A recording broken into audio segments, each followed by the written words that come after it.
আমার একটা বই আছে, বইয়ের নাম হলো জাপান স্মৃতি বাংলা প্রীতি। এখন জাপানিদের সব কিছুই ভালো দিক বলা হয়েছে, যেসব জিনিস আমার বাংলাদেশে ইমপ্লিমেন্ট করলে বাংলাদেশও জাপানের মতো অনেক অনেক উন্নত হয়ে যাবে, সেই বিষয়টাই আমি সেখানে হাইলাইট করার চেষ্টা করেছি। এবং সেই বইটা পড়ে সবাই আমাকে একটাই কথা বলেছে, জাপানিদের কি কোনো মন্দ দিক নেই? আমি বলেছি আছে। তাহলে এক কথায় বলো কি আছে? এক কথায় তো বলা সম্ভব না, তবে এক কথায় যদি বলার চেষ্টা করি, সেটা হলো ইনভিজিবিলিটি, অদৃশ্যতা এবং অ্যাবস্ট্রাক্টনেস, প্রচ্ছন্নতা জাপানিদের ক্যারেক্টার এর মূল প্রবলেম।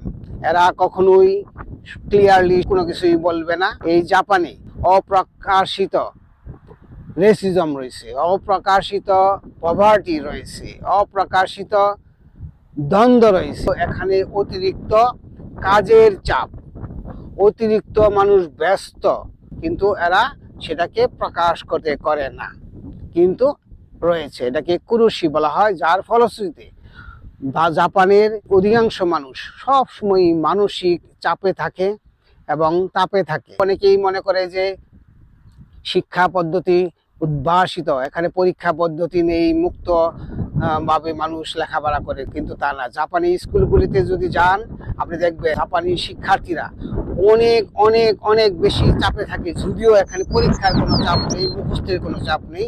এবং হাই স্কুল পাস করার পর, কলেজ পাস করার পর ইউনিভার্সিটি ভর্তি হওয়া যা বাংলাদেশের মতোই এখানে প্রতিযোগিতামূলক।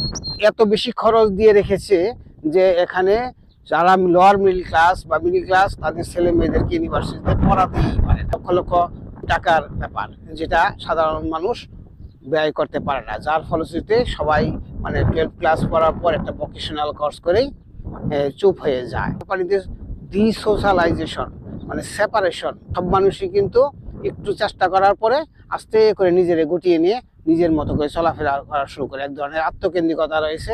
এই আত্মকেন্দ্রিকতা সবচাইতে করুণ হয়ে দাঁড়ায় তাদের জন্য যারা বয়োজ্যেষ্ঠ মানুষ, যারা সিনিয়র সিটিজেন, তাদের ছেলে মেয়েরা ধরেন সামর্থ্য থাকার পরেও অতিরিক্ত ব্যস্ততা বা ইনভিজিবল একটা কারণে বাসায় থাকে না, নিজের মতো করে অন্য জায়গায় থাকে। বৃদ্ধ বাবা মা কিন্তু খুবই কষ্ট করে, একমাত্র ওবন ফেস্টিভ্যাল ছাড়া বাবা মাকে সাধারণত দেখতে আসে না, যদিও টাকা পয়সার দ্বন্দ্বের খুব বেশি প্রবলেম নেই। আরেকটা রয়েছে জাপানিদের দানশীলতা এবং দয়া, সহমর্মিতা নাই বললেই চলে। আপনার কথা শুনবে ঠিকই, আপনার প্রতিবাদ করবে না, ভাববেন যে আপনার সব টাকা দিয়ে দিতেছে বা আপনার বিপদে সাথে, আসলে কিন্তু কিছুই হবে না।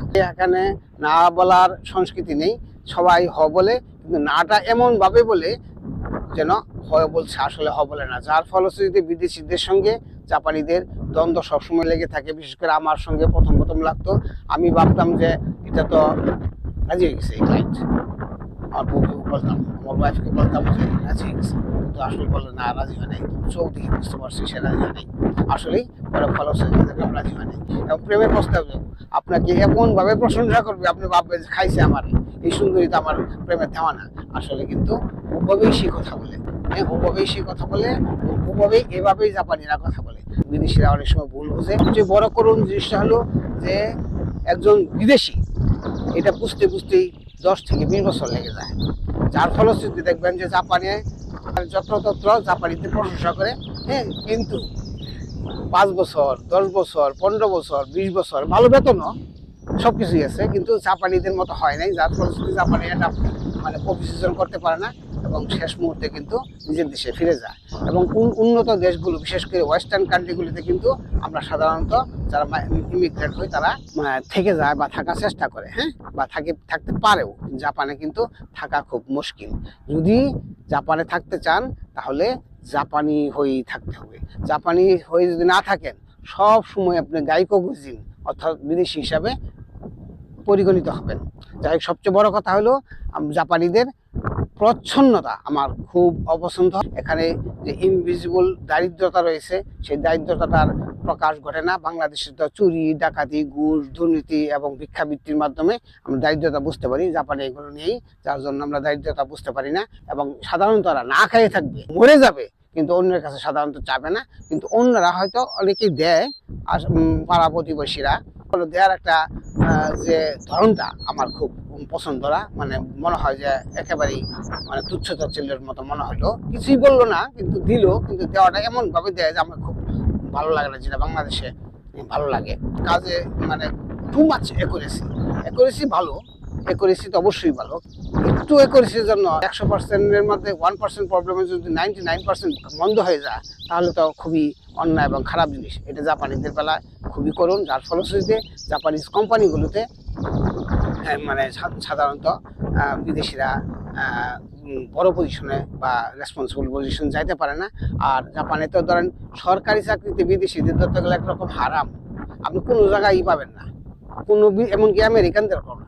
জাপানিরা বিদেশিদেরকে সরকারি হাই অফিসিয়াল বানায় না। মূল কারণ হলো যে একটা হয়তো নিজেদের প্রটেক্ট করার টেন্ডেন্সি আছে, কিন্তু পাশাপাশি হলো জাপানেরা যেভাবে কাজ করে, যেভাবে বুঝে, বিদেশিরা সেভাবে বুঝে না। এমনকি জাপানে যদি আপনি পাসপোর্ট নিতে চান, জাপানে যদি আপনি স্থায়ী মানে হইতে চান, সিটিজেন হইতে চান, তাহলে আপনাকে নামটা বদলাতে হবে।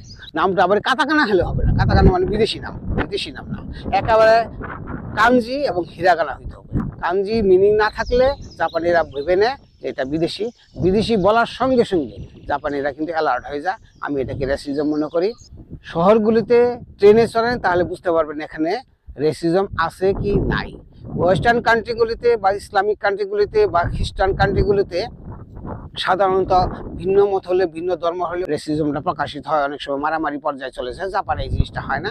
মনে করেন যে ট্রেন পুরোটাই খালি রয়েছে, যে আপনার পাশে একটা সিট খালি, অন্য কোনো সিট খালি নেই, আপনার পাশে কিন্তু ওই সুন্দরী মেয়েটা বা মানুষটা বসবে না।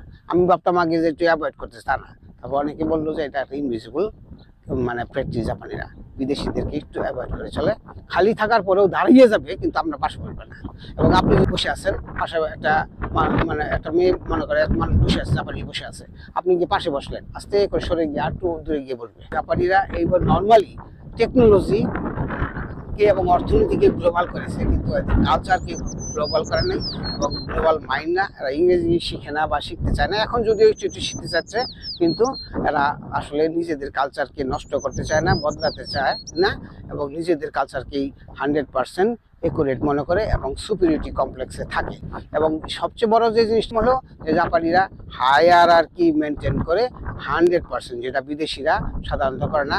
আমরা তো মনে করেন যে হায়ারার্কি ব্রেকডাউন করাকে উন্নয়ন মনে করি বা উন্নতি মনে করি, জাপানিরা এটাকে মনে করে না। যার ফলশ্রুতিতে অনেক অভাবের সময়, অনেক মানে গভর্নমেন্ট থেকে নন কোঅপারেশন সময়, কোম্পানি থেকে নন কোঅপারেশন সময়ও এরা সাধারণত বিদ্রোহ ঘোষণা করে না। এই করোনার সময় সারা দুনিয়াতে গরিব দেশগুলিও কিন্তু সিটিজেনদেরকে হেল্প করেছে।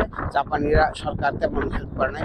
1 মাসের খরচ মাত্র দিয়েছে গত 3 বছর, 3.5 বছরে একজন মানুষের 1 মাসের খরচ 2 লক্ষ ইয়েন। অন্য কোম্পানি অবশ্য পাইছে, কিন্তু ব্যক্তিগত পায় না। কিন্তু জাপানে একটা প্রতিবাদ হয় না। সুনামির সময় ক্ষতিগ্রস্তদের অবশ্যই কিছু না কিছু হেল্প তো করেছে, কিন্তু ক্ষতির কমপ্লেন নিয়ে একটা বিদ্রোহ, একটা আন্দোলন, একটা কমপ্লেন হয় না। লেখালেখি টুকিটাকি হয়েছে এবং দুর্নীতিও হয়নি। কিন্তু জাপানিরা খুবই এই ব্যাপারে কনজারভেটিভনেস, ইনভিজিবল ক্যারেক্টার, নন কোঅপারেশন জাপানিদের সবচাইতে মন্দ দিক। যদি জাপানিরা কোঅপারেটিভ হয়ে যায়, অর্থাৎ দানশীল হয়ে যায়, সহমর্মী হয়ে যায়, যদি এদের বাইরে অন্তরে সব একই রকম হয়, ইনভিজিবল ক্যারেক্টার না থাকে, প্রচ্ছন্ন ভাব না থাকে, পাশাপাশি যদি জাপানিরা আসলেই গ্লোবাল মাইন্ড হয়ে যায়, জাপানিরা হবে পৃথিবীর শ্রেষ্ঠ জাতি।